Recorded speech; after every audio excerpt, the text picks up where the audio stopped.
Gênesis capítulo de número 12.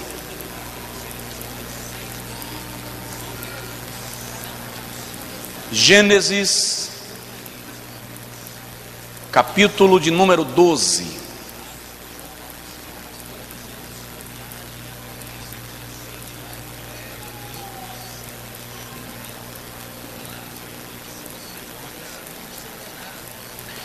Vamos ler os versículos de números 6 a 8.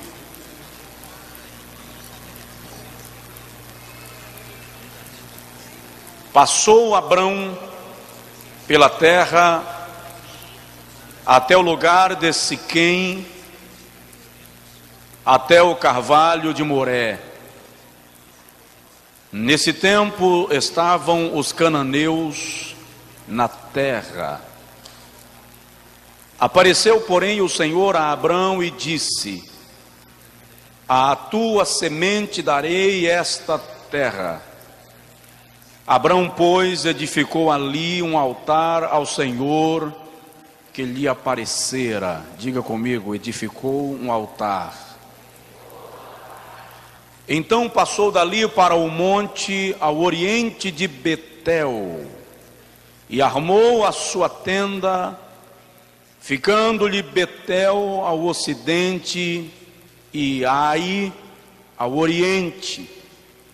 Também ali edificou um altar ao Senhor e invocou o nome do Senhor.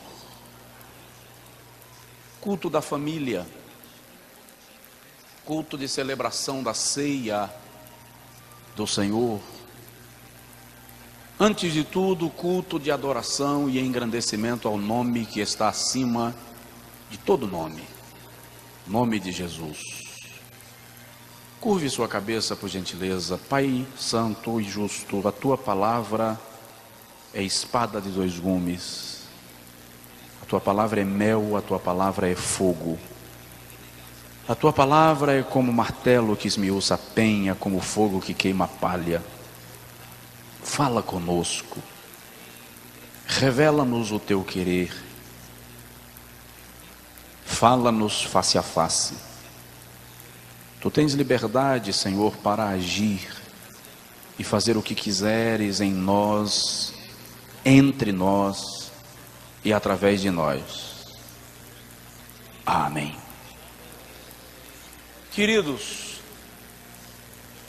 o texto sagrado diz que Abrão edificou um altar e esteve entre Betel, diga Betel, e Ai. Ai. Betel significa casa de Deus. Ai significa monte de lixo. Abrão estava entre a casa de Deus e o monte de lixo. É sobre isso que eu gostaria de falar nesta noite. Um altar ou um monte de lixo. Altar fala de edificação, fala de adoração, fala de devoção, fala de rendição. O monte de lixo fala de sujeira, fala de destruição, fala de restos, fala de podridão. Um é edificação, o outro é destruição. Um é santificação, o outro é profanação. Um é divino, o outro é demoníaco. Um é céu, o outro é inferno. Em que direção estamos indo? Em que direção estamos olhando? Qual a nossa meta na nossa caminhada cristã e espiritual? Se perdemos tempo com questões estruturais, com questões denominacionais, com questões pessoais, mas nos preocupamos tão pouco com questões que de fato respondem e apontam para a eternidade. O Senhor chamou a Abrão, que habitava na terra idólatra de Ur dos Caldeus, terra politeísta, e diz a Abrão desde o versículo 1: sai-te da tua terra, da casa do teu pai, do meio da tua parentela, para a terra que eu haverei de te mostrar. Abrão também era idólatra, também era gentil, mas o Senhor o tira do meio da idolatria para um propósito específico, para uma caminhada que tinha endereço, que tinha destino, que tinha propósito, embora Deus não tivesse dito a Abrão tudo deste propósito, mas ele diz: sai-te. Todas as vezes que Deus nos chama a fim de andarmos em uma direção, primeiro, esta convocação é para uma caminhada de fé e não uma caminhada por vista. Normalmente Deus não dá mapa da nossa trajetória, Ele apenas diz: sai, e passa a nos guiar passo a passo. E não há uma só pessoa que tenha sido chamada por Deus para uma caminhada que não tenha perdido algo, que não tenha que ter vivido um momento de abrir mão de algo. Porque todas as vezes que Deus chama, Ele lhe tira uma coisa para lhe dar outra coisa. Ele muda seu foco, muda a sua visão, muda seu projeto, propósito e sonho de vida para realizar aquilo que Ele planejou para a sua história e para a sua vida. O texto sagrado diz que Abrão saiu da sua terra, versículo de número 6, e habitou e se estabeleceu junto aos carvalhos de Moré. Os cananeus habitavam na terra, e o Senhor diz para Abrão: à tua descendência eu darei esta terra depois de ti. E a Bíblia diz que ali Abrão edificou um altar para o Senhor. É interessante na história de Abraão, diferente da história de Ló, que todos os lugares onde Abraão parou, ele edificou um altar.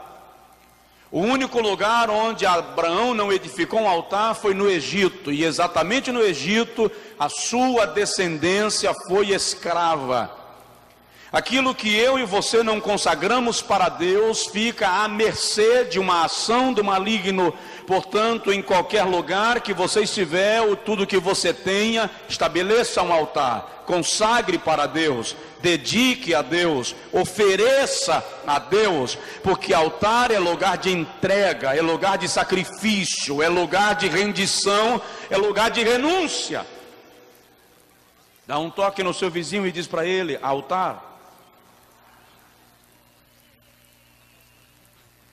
E a Bíblia diz que Abrão caminhou e chegou junto à cidade de Betel, onde armou a sua tenda. Repito, Betel significa casa de Deus. E estava Abrão entre Betel, que estava ao ocidente, e Ai, ao oriente. Ai não era uma cidade grande, o irmão vai perceber lá em Josué, capítulo de número 7, que foi justamente em Ai que Josué enfrentou a sua primeira derrota na trajetória rumo à terra prometida, quando liderava o povo hebreu, substituindo a Moisés. Monte de lixo é lugar de derrota. Por causa do roubo de Acã em Jericó, que tomou para si uma capa, tomou para si uma peça de ouro, o que o Senhor havia dito que não fizesse. De Israel morreram 37 homens em Ai, e Josué teve que cair prostrado diante de Deus, perguntando ao Senhor o porquê, e o Senhor lhe diz: e Acã foi executado para que houvesse a purificação do arraial, a fim de que Ai fosse destruída. Diga para o seu vizinho: lixo é lugar de destruição. A questão aqui é que Abraão estava entre Betel e Ai, e também ali a Bíblia diz no versículo 8 que ele edificou um altar para o Senhor. Repete-se aqui a atitude de Abraão de entender que tudo deve ser dedicado a Deus. E aponta aqui que o altar não era altar de incenso, era altar de holocausto. Quando você oferece ou ergue para Deus um altar de holocausto e faz para Ele a oferta da sua adoração, você está dizendo a Ele: eu me entrego a Ti, eu me rendo a Ti, eu adoro a Ti. Tudo que é meu eu entrego para o Senhor, a minha vida eu entrego para o Senhor, os meus projetos eu entrego para o Senhor, os meus sonhos eu entrego para o Senhor, a minha essência, o meu interior. É o mesmo que dizer: não sou nada sem Ti, não dou um passo sem a Tua direção. Eu estou canalizando todas as minhas energias para seguir o Teu propósito. Diz aí para o seu vizinho: você não é seu. Abraão edifica um altar ao Senhor e se oferece a Deus. Por que isso é importante? Porque você tem um tesouro, e Deus lida com você como tesouro, mas Satanás lida com você como troféu. A alma do homem é um tesouro.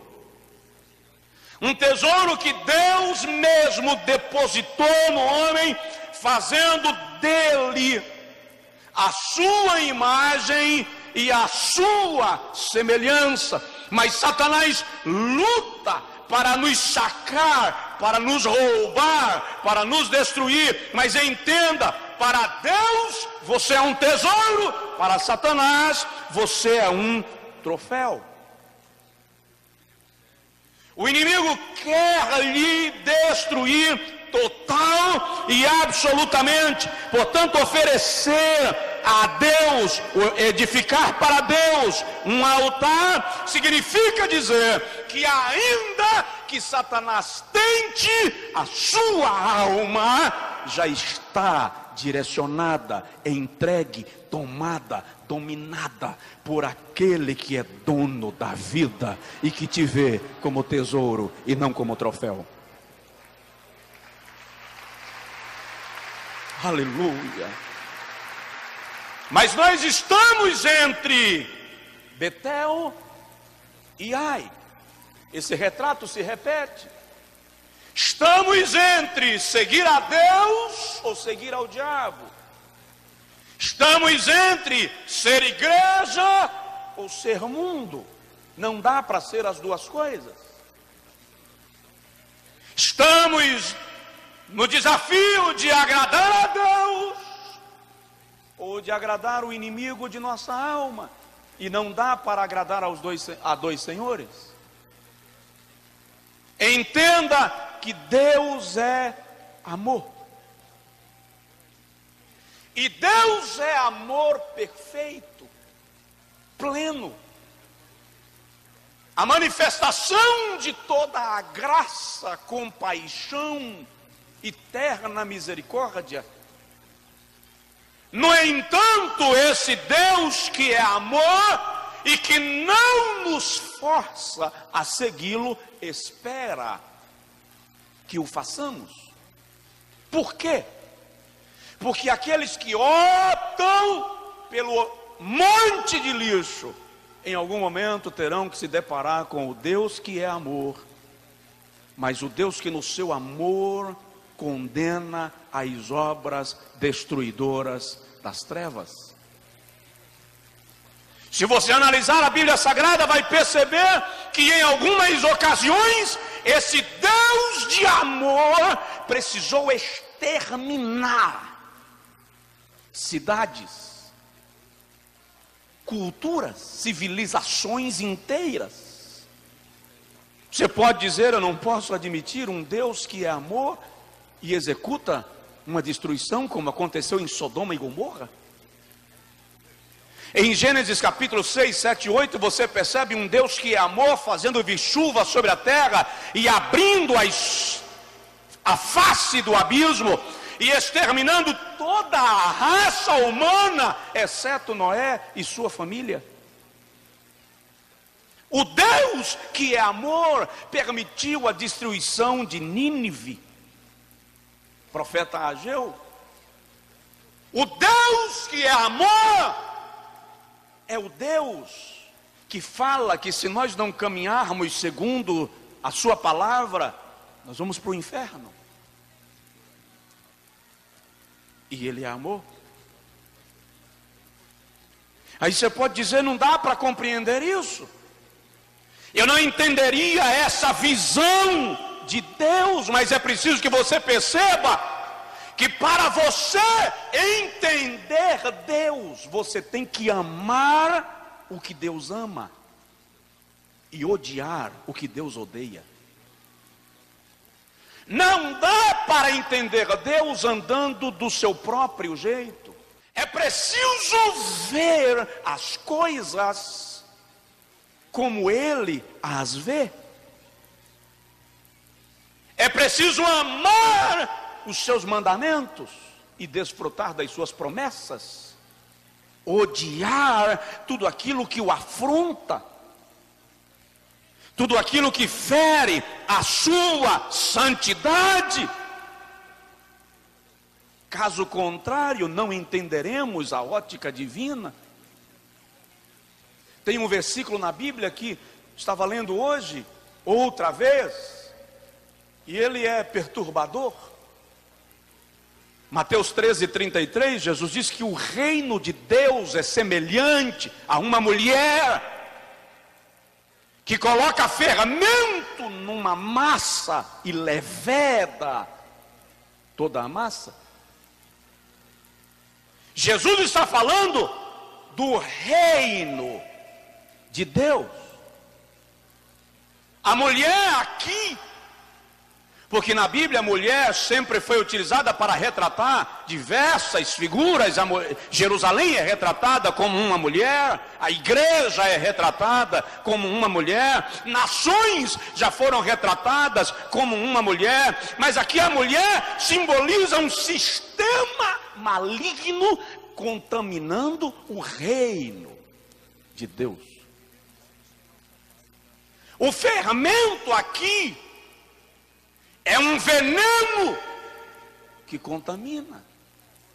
E aí é constrangedor, porque Jesus não está falando de uma igreja, Jesus não está falando de uma denominação, Jesus está falando do reino de Deus sendo contaminado. E é perigoso, porque se nós colocarmos os pés em direção ao monte de lixo, seremos contaminados pelo monte de lixo. Não se pisa no lixo sem sujar os pés. O que está acontecendo com aquilo que nós chamamos reino de Deus em nossos dias? A nossa pregação é para adequar à necessidade do público e não mais ao pensamento de Deus. Vivemos dias de fermento. Estamos perdendo o foco e o referencial. Assembleanos, batistas, metodistas, presbiterianos, quadrangulares. Se perdemos a referência, se nos deixamos contaminar, se o sal se tornar insosso, insípido, sem sabor, com que se há de salgar? Disse Jesus. As pregações e os louvores tem que atender a uma expectativa, como se pastores e pregadores tivessem a obrigação de agradar o auditório e não a quem lhe chamou. E estamos vivendo isso em que grandes renomes têm se levantado e grandes ministérios, mas eles são executivos do reino, eles são balconistas de uma fé mercadológica, oferece o que a clientela procura. Entretanto, no que se refere à igreja, Deus tem compromisso com ela, e Ele pelo Espírito sabe o que é a necessidade dessa igreja, e Ele dá o que a igreja precisa receber. Já não se prega mais santidade, já não se prega mais a vinda de Jesus, já não se prega mais fidelidade, lealdade, humildade, devoção, submissão, obediência. E se prega, é preciso pedir perdão depois, pedir desculpa, porque alguém se sentirá incomodado. O fermento está contaminando o reino, está levedando a massa. Pastores que se deixaram vender, aliciar pelo fermento. Igrejas inteiras que perderam completamente o temor e estão se contaminando com o mundo e traindo o noivo com o ladrão.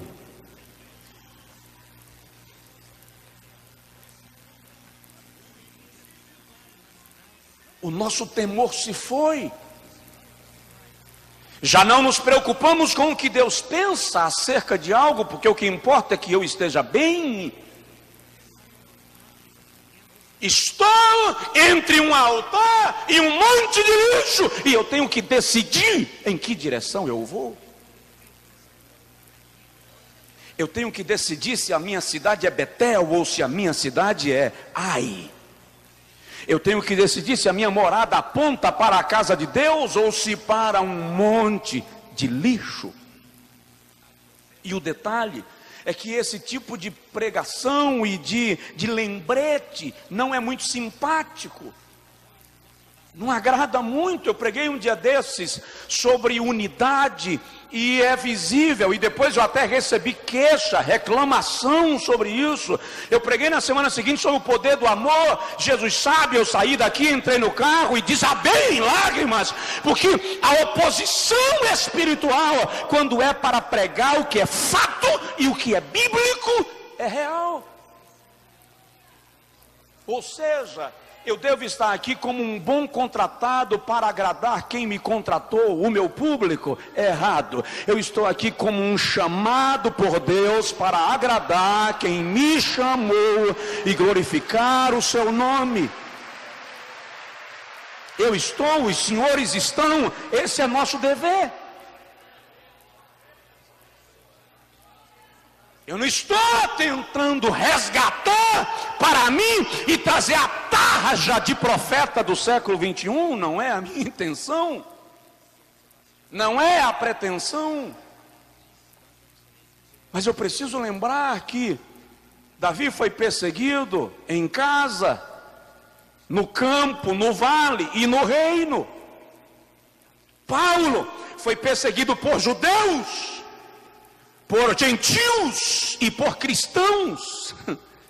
Jesus foi perseguido por judeus, traído por um dos seus apóstolos, executado pelos romanos, criticado pelos seus irmãos.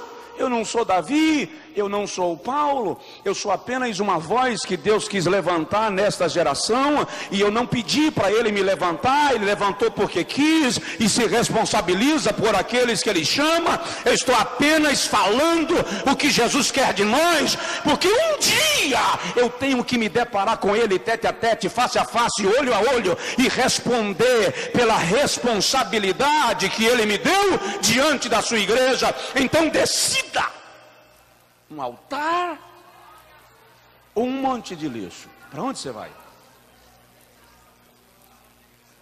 Qual é a sua direção?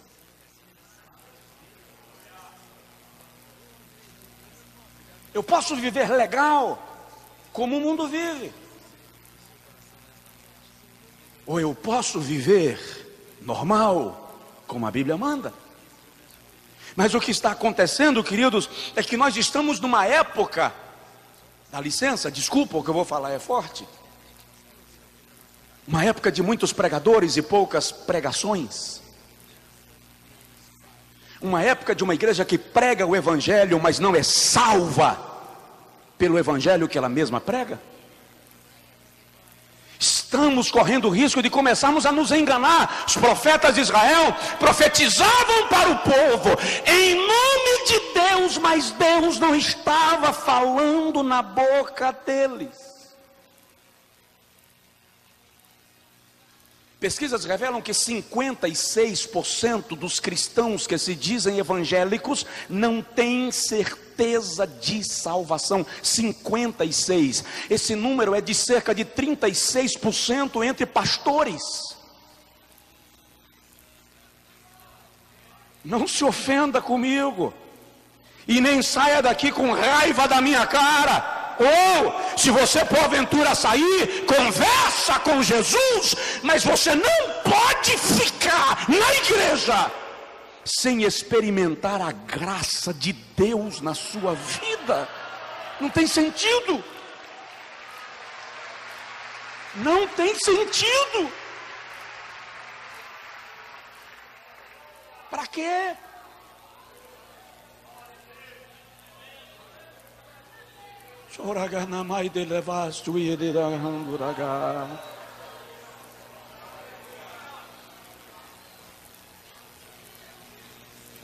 Não se prega mais mensagens que nos confrontem.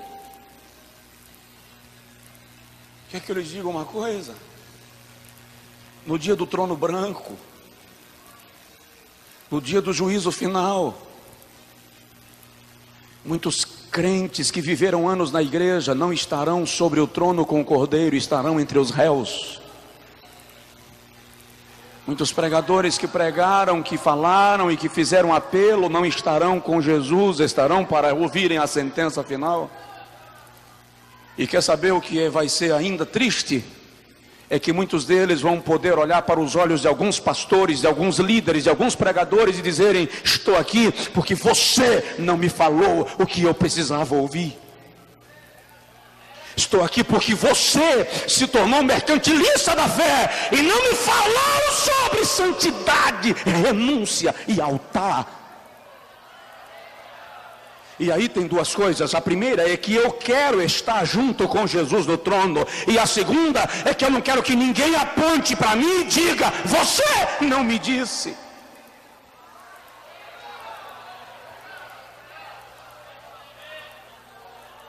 Portanto, não estou à venda, não estamos à venda, não somos uma igreja para caminharmos de qualquer maneira, não vamos caminhar com um pé aqui e um pé no mundo, não vamos agir como se Deus não quisesse nada específico de nós, vamos acordar para a vida, porque a volta de Jesus pode ser ainda hoje.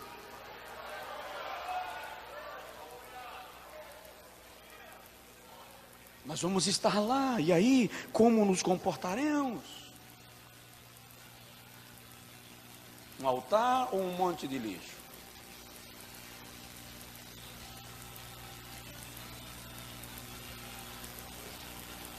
Não pensa que eu sou apaixonado por pregações assim. Na verdade eu não sou.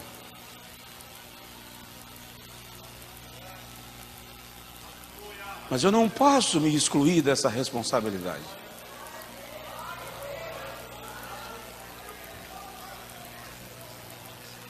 Eu encontro Deus de vez em quando, em alguma madrugada. E de vez em quando ele me diz assim: o que você está fazendo? O que você está querendo? De vez em quando ele bate na porta do meu quarto à tarde e diz assim: você não vai descansar agora, eu preciso bater um papo sério com você, que você está deixando de fazer algo que eu disse que quero que seja feito. Eu acordei esta noite às 2 da manhã, e até às 4:30 eu não tinha conseguido dormir ainda. O Espírito Santo está inquieto ao nosso respeito. E acredite, isso é amor. Isso é amor. Isso é amor. Eu não sou melhor do que você, eu não sou mais santo do que você, eu não sou mais perfeito do que você, mas eu recebi a responsabilidade de falar com você em nome de Deus, e estou falando em nome de Deus, que nós temos que decidir por que estamos aqui. Queremos o altar ou vamos para o monte de lixo? Moraremos em Betel ou moraremos em Ai? Vamos adorar a Deus ou vamos agradar os demônios? Qual é a nossa posição? Elias diz a Israel: escolhei hoje a quem quereis servir. É questão de vida nossa, de adoração e de devoção. Não cabe a ninguém entrar na sua particularidade, mas o Espírito Santo já está entrando, invadindo e fazendo uma provocação interior em mim e em você. Acreditem, a Assembleia de Deus não salva ninguém. Acreditem, a Igreja Católica não salva ninguém. Nem ser presbiteriano é garantia de entrar no céu. Nem ser quadrangular é ingresso para a glória. O caminho para o céu é Jesus. Jesus. Aleluia.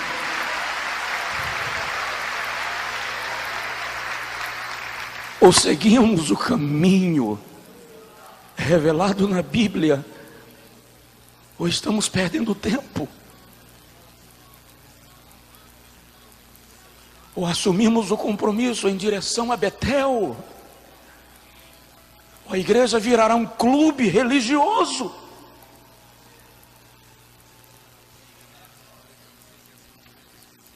Estamos tentando agradar-nos, criando situações, inventando oportunidades e copiando o mundo. De um lado a gente coloca um cordeiro, do outro lado a gente coloca um lixo, como se Deus não se importasse. Não se irrite. Nem me ligue depois me dando bronca. Porque o que eu estou falando em nome do Senhor. Em nome do Senhor. Como igreja precisamos caminhar na direção de Betel. Eu vou encerrar.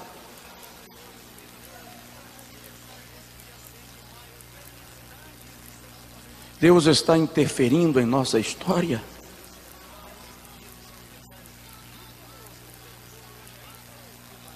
Lá no Gênesis capítulo de número 9, os homens decidem construir uma torre, chamada de Babel.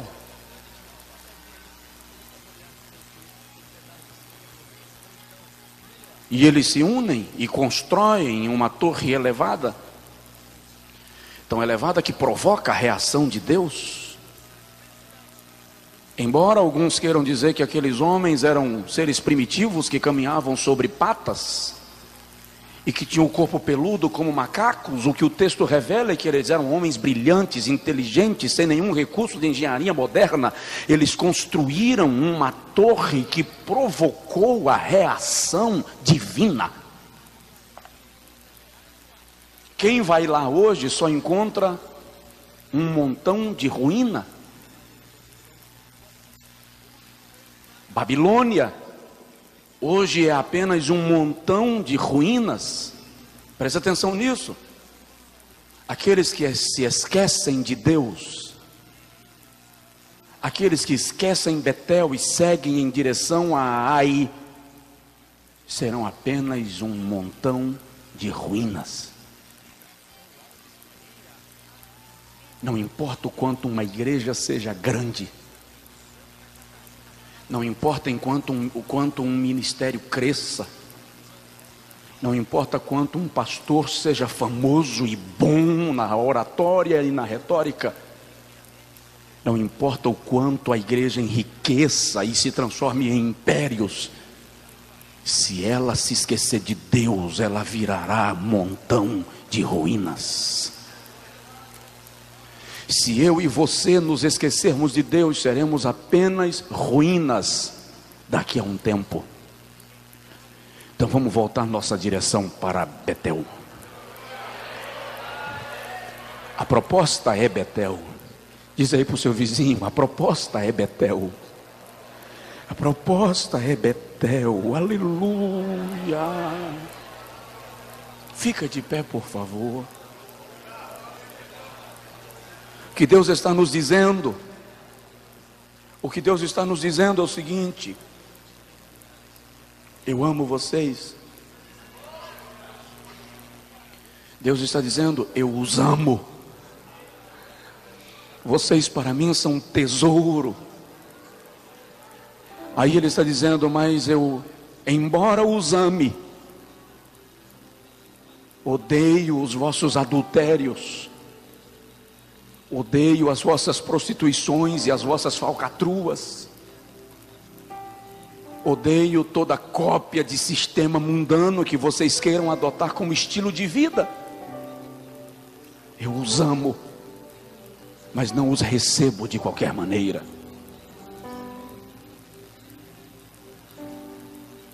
Deus nos ama, mas está desejando nos lapidar, nos lavar,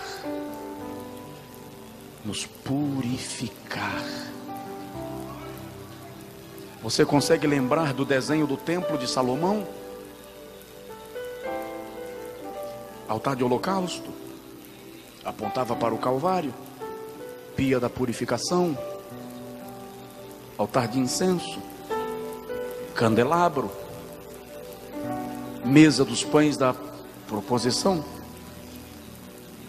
Só dava para chegar na arca, lugar da presença de Deus, depois que passava pelo altar. Não dá para chegar à presença de Deus sem altar. Diga para Jesus, diga hoje, diga amanhã, diga todo dia, diga sempre, até que Ele o faça. Diga para Ele, se manifesta para mim, fala comigo. Preciso ser despertado pelo Senhor.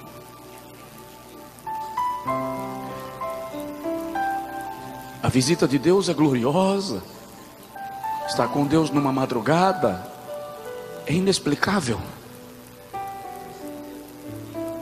Mas quando Ele te cobra o altar, é constrangedor.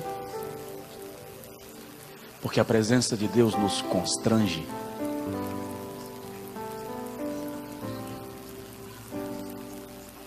Eu quero orar com você agora e você vai dizer para Deus o que decide fazer. Você pode dizer assim, pastor, o senhor já sabe, é por isso que eu estou aqui. Não, não sou eu que tenho que saber, eu vou saber o que você diz. Deus sabe o que a gente sente.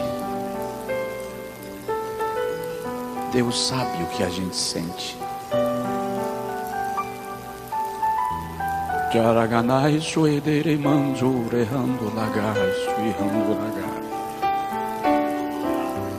Não dá para viver de qualquer maneira. Não dá para viver de qualquer jeito.